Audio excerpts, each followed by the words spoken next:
Okay, so there's a resurgence of thought around Theodore Kaczynski, the Unabomber, and since I read his manifesto and I wrote a blog post about his work, and I mean not just the bombings but the text that he wrote. Um, so I wrote like a review of that. Oh my god, I even look like Ted Kaczynski right now. Anyways, so I thought that it would be maybe useful to talk a little bit about Ted and his approach and his thinking and the errors that I find in his thinking.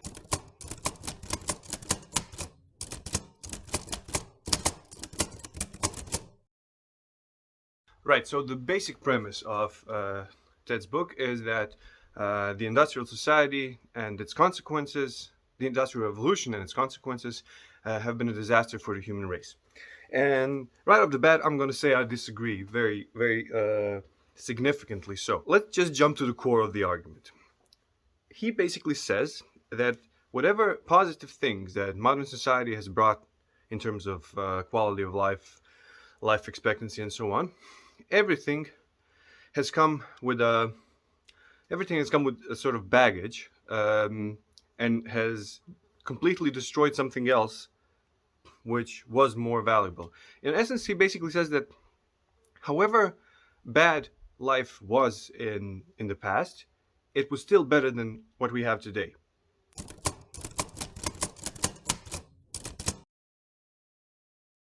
Basically, the thing that's going on today is you have less and less freedom every day. And one of his core arguments is that before this modern period in life, we had more freedom. And he gives an example. So let's say that you're walking down the street in a city. There's so many rules as to what you can and what you can't do in a city. So you're walking somewhere, and there are buildings and pedestrian crossings and rules of traffic, and there's all this stuff that you can't just walk. You need to respect these rules on when you can walk and which side of the road you can walk at, and so on and so on and so on. And so you're basically very, very constrained in this mundane thing, movement, everyday movement. You just can't move normally the way that you would move 100, 200, 500 years ago. And so, I mean, this is true, obviously. When you're walking in a city, there are traffic rules, and there's a distinct logic why there are traffic rules, because we know how things look like when there are no traffic rules, and it's chaotic. It's totally chaotic. And Ted, obviously, I mean, he isn't a stupid guy. What he wrote isn't stupid. It's not like, oh, I just want to walk wherever I want to walk. It's not like that. He understands that there's a necessity for this kind of organization, and that there's a necessity for curtailing our freedoms, like these everyday freedoms of, for example, walking wherever we want to walk. He understands that this is a necessary aspect of the system that we have built, and this is precisely why he is criticizing the system, because you can't have the modern thing with the ancient freedoms. You can't have them both, because you need to coordinate this massive number of people crowded in a very narrow space. You will either have chaos or you will have rules, and we have chosen rules. At least some parts of our planet have chosen rules. Some have chaos on their streets. I mean, but in any case, the system doesn't work in any way that allows you to have this ancient type of freedom. So basically, that's one of the criticisms. Like, that's the way the system works, and it's precisely why we need to get rid of the system.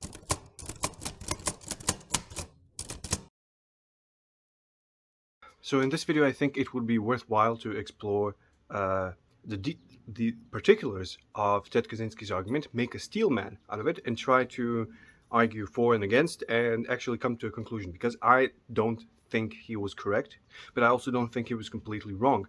There are things that he was correct about, and yeah. So let's just talk about those things.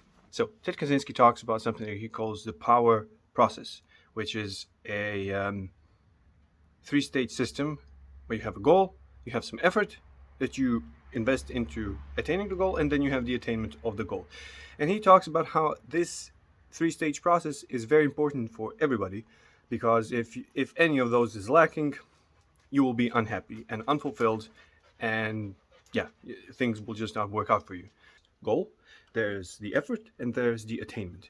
And each of those is important, because if you don't have that at a systematic sort of level, so where nobody has one of those or any of those, people are unhappy, deeply troubled, and that is precisely the source of social problems, including his ideas on what's wrong with leftism. It's the act of rebelling against one of these. Here's a passage. For most people, it is through the power process, having a goal, making an autonomous, that's important, an autonomous effort, and then attaining the goal, that self-esteem, self-confidence, and a sense of power are acquired. When one does not have adequate opportunity to go through the power process, the consequences are, depending on the individual and on the way the power process is disrupted, but the consequences are boredom, demoralization, low self-esteem, inferiority feelings, defeatism, depression, guilt, anxiety, frustration, hostility, spouse or child abuse, insatiable hedonism, abnormal sexual behavior, sleep disorders, eating disorders, etc. This is the key thing, actually. I think many people who have actually read the manifesto miss how key point 44 is. That's the point. These planes flying over my house are actually biasing me towards Ted Kaczynski's view. Anyways, point 44, that's the one that I just read, is the key one. That's the one that explains it all. And in my opinion, it's just like very cheap psychology, because like at the same time it sounds true. It sounds like it could probably be true, but then it's not necessarily so. I could very well imagine a person that has goals, that makes autonomous effort to achieve these goals, and that attains these goals. So all the three components of the power process are satisfied. The person is completely autonomous and so on, and it still suffers from any number of these things, including these like external behaviors that he condemns, such as abnormal sexual behavior. Right? You could totally imagine that happening. It's like, why not? Why wouldn't you? That's the foundational aspect of his argument. The fact that it's just just some random point that you read in passing and then continues building on from that. That's one of the reasons why I actually don't like the manifesto or the book, because the foundation isn't that solid. Because you could easily imagine people with a disrupted power process that don't display any of these negative behaviors or effects. And you could also imagine people with non-disrupted power processes. So somebody that has a goal, attains it through autonomous effort, but is demoralized, depressed, and or has abnormal sexual behaviors or whatever the negative effect is.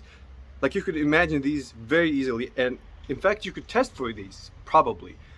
It's a question for psychologists, for experimental psychology, because you would need to design an experiment that would control for these things, and you would need to also define them and so on. It would be tricky, but you could do that, and I'm pretty certain that you can have a person go through the three-step power process and still display many of these, bad outcomes. Now, of course, Theodore will probably say, well, that's just a minority, because he does claim that, there are persons who actually thrive in this modern environment. But his claim is, for the most of us, it doesn't work. It's bad. And I disagree. I just disagree. That is not true. And the reason why that isn't true is that the things that he believes are disrupting the power process have done so for millennia before the advent of modern technology. He is making an artificial distinction between disruptors of the human kind, or the emergent kind, and disruptors of the natural kind. Like, There are many things in the natural world that will disrupt my power process. If I get sick and I can't go hunt or gather, I'm going to die, among other things. But this 3-step process where I have a goal, I make an autonomous effort, and I achieve the goal, it's totally disrupted. And for me, it doesn't really matter if the origin of the disease is natural or if I got sick because somebody, some industrial process that leaked lead into the ground. Like those, it just doesn't. It's the same thing for me. I feel the exact same way, and most people do throughout history. I'm pretty certain of. So, anyways, now that we've gone through the foundational thing, I mean, you could discuss it and you could try to figure out if this is actually true. Is it true that there is a 3-step process that is being disrupted, and that is the cause of all social problems, including like those problems on an individual level where you have like abnormal sexual preferences, whatever that's supposed to mean? But I mean, it just seems like it's not true. Like it isn't. It's just not true.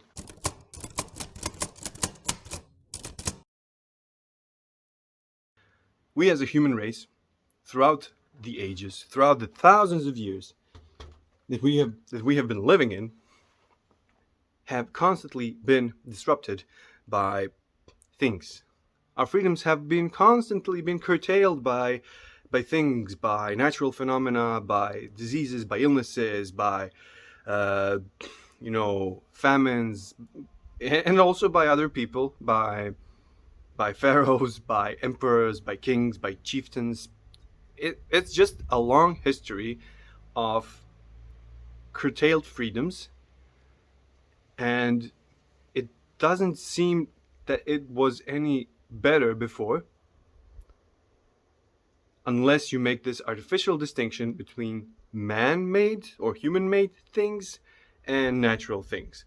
But in essence, it's just the same thing. It's still curtailing my freedom, and there's just, your solution isn't a solution at all. You're just saying, well, let's switch this type of disruptor, the human kind, and let's just take the natural kind, right? Let's take the natural kind of disruptor, and we'll be happy with that because we don't feel the same kinds of feelings when we can't cross a river, as opposed to when you can't cross a road because of a red light. There's exactly one philosophy that maybe will fail, but it's the only one that has any chance of succeeding, and this is futuristic transhumanism, where you are increasing individual freedom to a level not seen any time before, right? Hyper-technological futurism, hyper-technological transhumanism, where you are rebelling against the constraints imposed to you by nature and by humans and by anything, like where you are so far on a technological level that you have actually ascended it. You have actually ascended these constraints. Unfortunately, on that path, there are many dangers, including futures where there is very little freedom, like dark, totalitarian, hyper-technological dystopias. It's all possible. It could all happen. But if you just look at the set of philosophies that have a chance of succeeding, that's just one. That's just the only one. All the rest of them are either accepting the current constraints or advocating for former constraints. Hyper-technological futurism, hyper-technological transhumanism is the only philosophy that has any chance of ascending constraints of any kind, right? And basically that's what technology does. The emergent property that we have right now, like the fact that you can't just cross a road in the middle of a city because you get hit by a car, it's a price that we have decided that we want to pay. And it has backfired. And things can backfire. And it's a valid criticism. And it should be noted. And it should be a thing that we consider when introducing new technology. How this thing will actually, prevent me from doing what I want to do. It's a weird dynamic. But,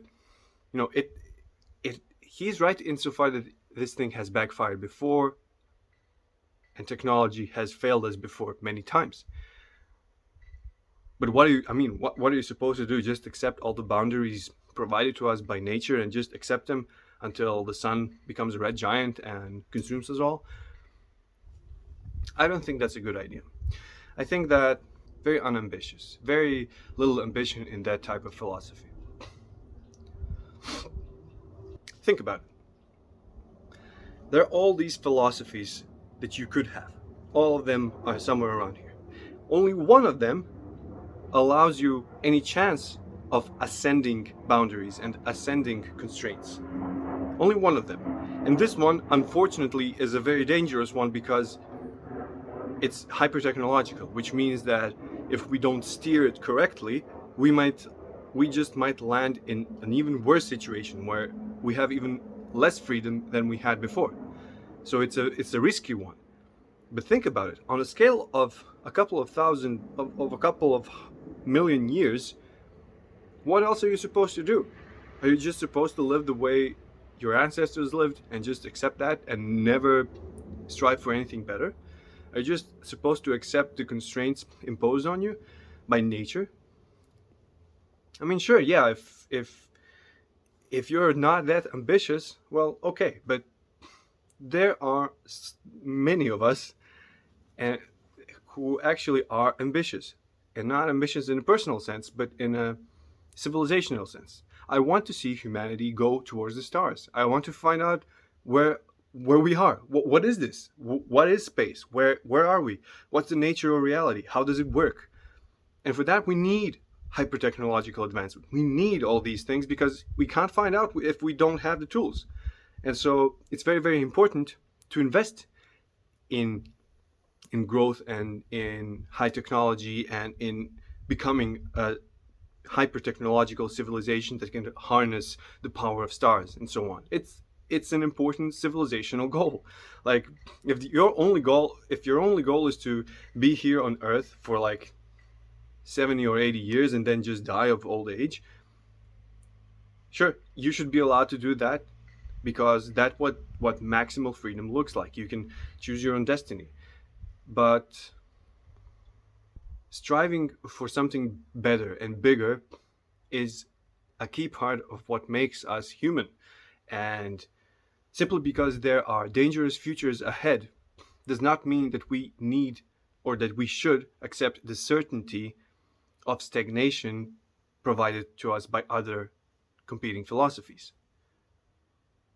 If there is just only one path out towards the stars, and this path is riddled with danger, it does not mean that we should stay where it's safe, but where we know we will stagnate and die off. We should branch out and we should try it. We should make our best effort towards the stars, and we should plot out the course, avoid the pitfalls, avoid the hyper-technological dystopias, avoid scenarios where in the future we have even less freedom, avoid all that.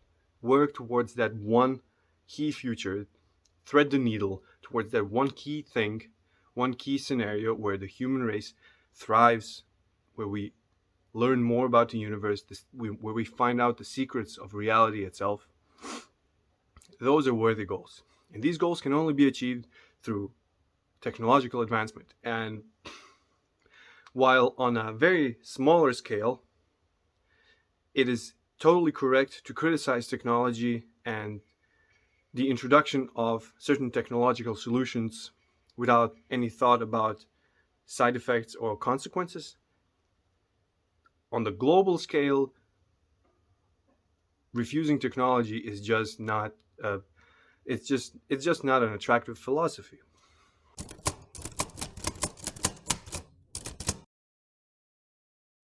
To conclude, yeah, sure, we have a problem. If you want to cross the road and there's a red light and you know that this is all because we have adopted the car as a form of transport that works for all of us, but then this introduced all these problems.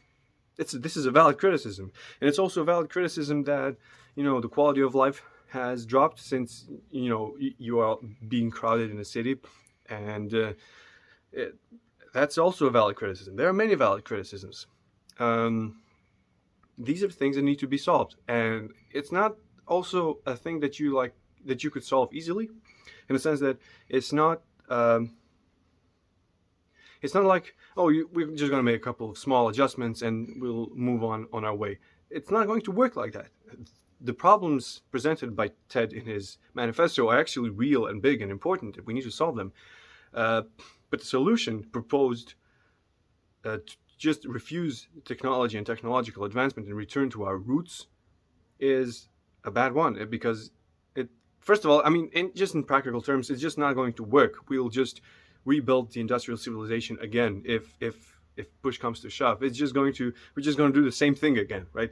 Even if you like kill 90% of the human population and just let us all live in some random woods somewhere, we will rebuild. And if we have the knowledge about what kind of civilization existed before, we will rebuild faster than ever possible. I mean, it's just going to happen because people are building tools to solve their own problems, and that's the origin of technology: building tools to solve your problems. And all these new problems created through technology are just a side effect of us solving prior problems, right? And so it just you're not going to solve this even if you manage to disrupt industrial civilization to such an extent that we fall back to the Middle Ages. It's just not going to work in the long run. In a couple of thousand years, we will rebuild again, and then you did nothing. There are particular aspects of his argument that are very appropriate today. For example, the traffic thing with the cars, where you can't just walk to the store anymore because everybody has a car, so everything is more far away, and you need a car now, but you didn't used to need a car. So, like, these are valid points. These are things that we need to resolve, of course, and also more. We have technologies currently being built that he wasn't even aware of, or he just hinted at them. But we have, like, for example, artificial intelligence, which could be extremely dangerous, and so we have other technologies coming even today which could destroy us. So we need to be careful with those. But the overall idea of refusing technology altogether just wouldn't work, and is very unambitious, and most of all, it just doesn't allow me to find out where the hell are we and what is going on.